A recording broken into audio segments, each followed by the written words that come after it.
Hello recappers, today's movie starts with Ryoki working in a ticket booth. Then it shifts to Haku, who is lost in thought. He left his home after a misunderstanding at the school where he used to teach. Now he has moved to a new town, hoping to start over and write a novel, a story he feels must be told. But from the moment he arrives, the town feels sad and unwelcoming. Haku stands around with a drink and a cigarette when he sees a woman. They don't speak, but she keeps looking at him before walking away. Haku later starts his new job teaching old people how to write stories. They joke about his young age, and he jokes back about their old age but tells them that to write well, they need to stay young at heart. The students are cheerful and eager to learn. Meanwhile, Ryoki stops by a store to buy some things before going home. Her mother, who has a hearing problem, shows up, and they communicate easily through sign language. Ryoki has already bought everything her mother needed. The shopkeeper comments that Ryoki's mother has raised a very good daughter. At home, Ryoki tells her mother what the shopkeeper said. They talk about how the town will soon be rebuilt, and that families like theirs will get compensation. This means they could move to Seoul, but Ryoki's mother is more worried about her daughter's love life. She thinks it's time for Ryoki to find a nice man and get married. Ryoki understands her mother's concern and promises that things will get better. Later, Ryoki and Haku meet again at the town's small amusement park. She works at the ticket office and jokes that he looks too serious to be having fun. Haku explains that he's not there for fun, but for work. He teaches a literacy and writing class, which piques her interest. She soon remembers him from the day they stood side by side in silence. Ryoki enrolls in his class. After the lecture, the students and professor gather for drinks. In this small town, news travels fast. The elderly students already know that Ryoki went on a blind date, and they start asking intrusive questions. She grows visibly uncomfortable and excuses herself. As Ryoki and Haku walk home, they part ways when they reach his apartment. But instead of going home, Ryoki decides to secretly observe him for a while. While Haku is troubled by an unresolved issue back home,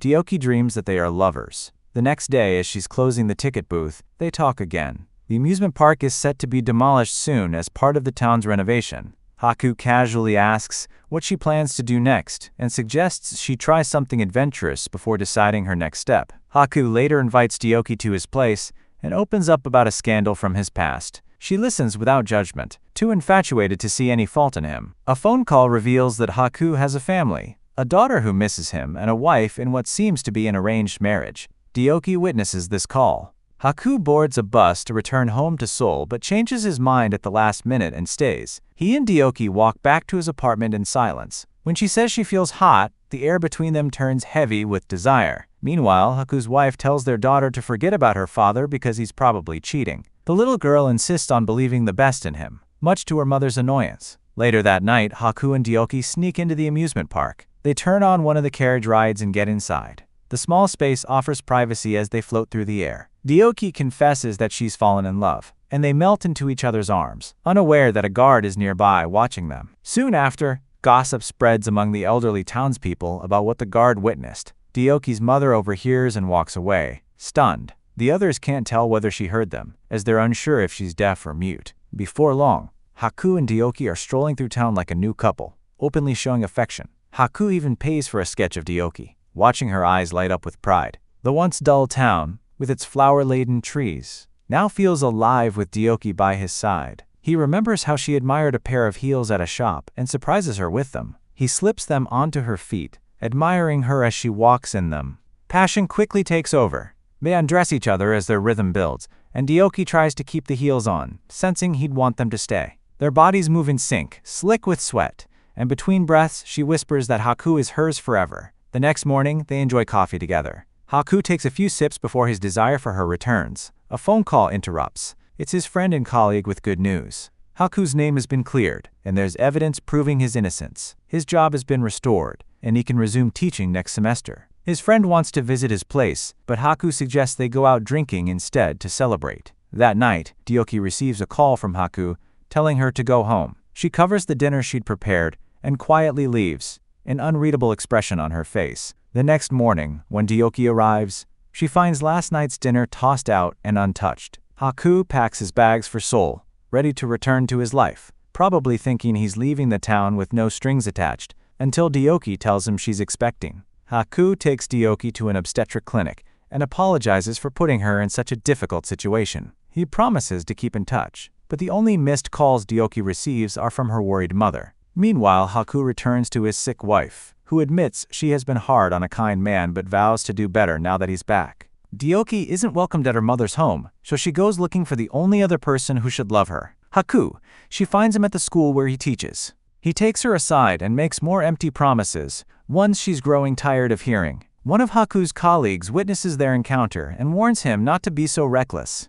Haku has just regained the trust of the school board, and getting caught again could ruin him. But Haku brushes off the warning, telling his colleague to mind his own business. Ryoki sees Haku through a window and runs to hug him, forgetting the food cooking on the stove. Haku tells her it's over and offers her money to stay quiet. Ryoki is heartbroken because she truly loves him. Moments later, her house catches fire. Ryoki runs inside to save her sick mother, but it's too late.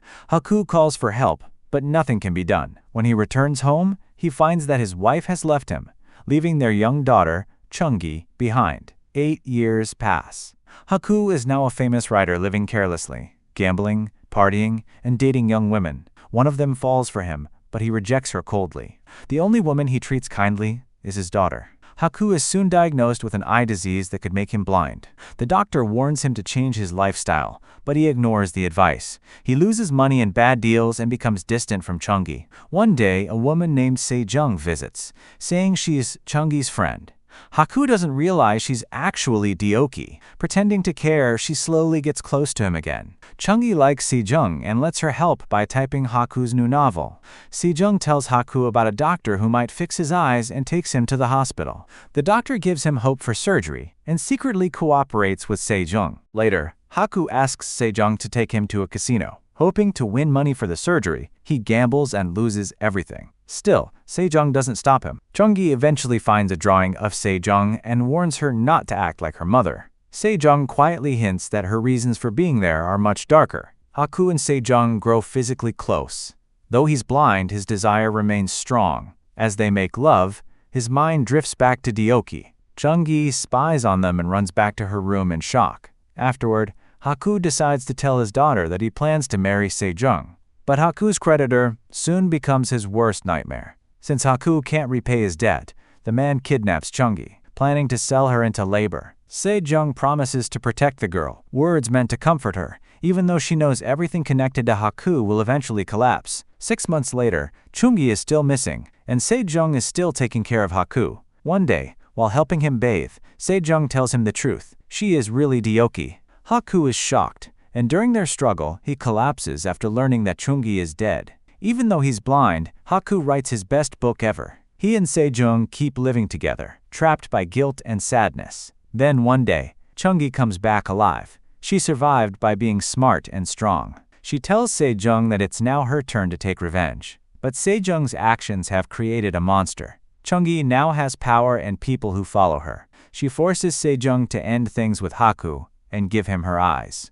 Haku doesn't know what's really happening. He only feels sorry for hurting Sejong and wishes they could begin again. Suddenly, both are knocked out so the surgery can start. In trying to get revenge, Sejong loses everything: her love, her vision, and finally herself. In the end, only Haku, the man who began it all, remains. And that's how our story ends. What did you think about the ending? Let me know your thoughts in the comments below. If you enjoyed this recap, don't forget to like, subscribe, and hit the bell so you don't miss our next breakdown.